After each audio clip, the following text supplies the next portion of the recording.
এই যে সকালে উঠে বেরিয়ে গেছি চারজন মোটরসাইকেল নিয়ে একটা অন্য সাইডে নতুন কাজ আরম্ভ করার জন্য।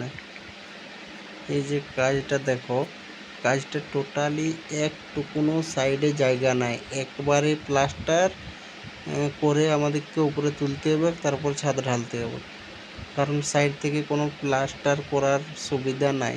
চারি সাইডে দেখতে পারো, এই সাইডটা দেখলে, এরপরে ওই দিকটা দেখো, এটা অন্য বিল্ডিংয়ে কাজ চলছে, অন্য লোকের বিল্ডিং। এই যে দেখো ভিতরে কাজ আরম্ভ। তো এই সাইডটা তোমরা দেখো কিরকম অবস্থা, প্লাস্টার করার টোটালি জায়গা নেই, একবারে আমাদেরকে প্লাস্টার করে তুলতে হচ্ছে।